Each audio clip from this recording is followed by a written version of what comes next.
ওস্তাদ আব্দুল্লাহ একটা কথা বলেছে 28 লক্ষ কোটি টাকা বিদেশে পাচার করা হয়েছে।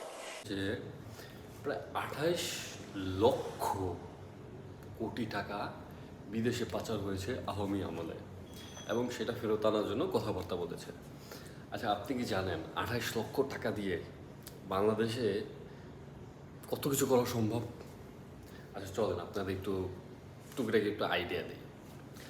যদি 18 কোটি মানুষের কাছে বাংলাদেশের এই 28 লক্ষ কোটি টাকা যদি সবার কাছে বন্টন করে দেওয়া হয় সমপরিমাণে, তাহলে প্রতিজন ব্যক্তি 1,55,000 টাকা করে সে পাবে প্রতিটা মানুষ।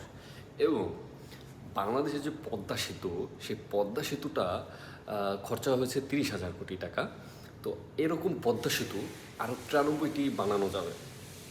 ভাবতে পারছেন, 93টি পদ্মা সেতু। আপনার যে ঢাকা মেট্রো রেল, এই মেট্রো রেলও প্রায় প্রায় 33,000 কোটি টাকা করে খরচ করা হয়েছে। এইখানে প্রায় 86টি মেট্রো রেল করা যাবে। আধুনিক হাসপাতাল তৈরি করা হয়, প্রতিটা আধুনিক হাসপাতালের জন্য 1,000 কোটি টাকা করে যদি খরচাও ধরা হয়, তবে 28,000 আধুনিক হাসপাতাল গড়ে তোলা সম্ভব বাংলাদেশে। যদি স্কুল তৈরি করা হয়, একটা আধুনিক স্কুল যেখানে সম্পূর্ণ সব কিছু থাকবে, সেখানে সর্বোচ্চ খরচা আসছে 10 কোটি টাকা যদি ধরা হয়, তাহলেও প্রায় 2,80,000 স্কুল তৈরি করা সম্ভব বাংলাদেশে। আপনারা যদি আমাদের যে মাদারীপুর জেলা, এই মাদারীপুর জেলা প্রায় 24 বার কেনা যাবে, প্রায় 24 বার কেনা যাবে এই সমপরিমাণ টাকা দিয়ে। মানে বুঝতে পারতেছেন?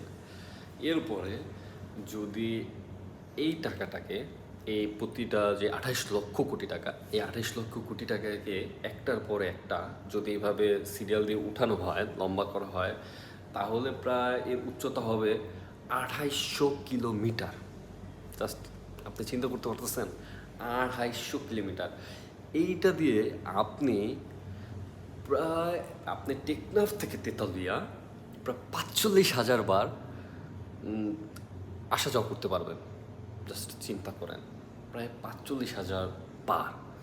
সো টাকার পরিমাণটা আসলে সংখ্যায় না গুণে যদি এইভাবে যদি ভাবা হয়, তাহলে আপনি বুঝতে পারবেন যে এই 28 লক্ষ কোটি টাকা কত পরিমাণে হিউজ পরিমাণে একটা টাকা। তো এই টাকাটার জন্য বাংলাদেশ সরকার অনেক চেষ্টা করতেছে, যারা আছে অন্তর্বর্তীকালীন সরকার এবং যে বিএনপি সরকার, তারা চেষ্টা করতেছে যে যেভাবে হোক টাকাটাকে ফেরত আনা। যদি এখনও কোনো পসিবল হচ্ছে না, তবে আশা করা যায় যে একটা কিছু তারা করুক। বিভিন্ন জায়গায় সম্পদ জব্দ করতেছে। সো আই হোপ সো যে খুব তাড়াতাড়ি এই টাকাগুলো ফেরত আসবে। তো এতক্ষণ ভিডিওটা দেখার জন্য ধন্যবাদ। পেজটাতে অবশ্যই লাইক করবেন এবং ইউটিউব চ্যানেলটাকে অবশ্যই সাবস্ক্রাইব করবেন। ধন্যবাদ। আসসালামু আলাইকুম।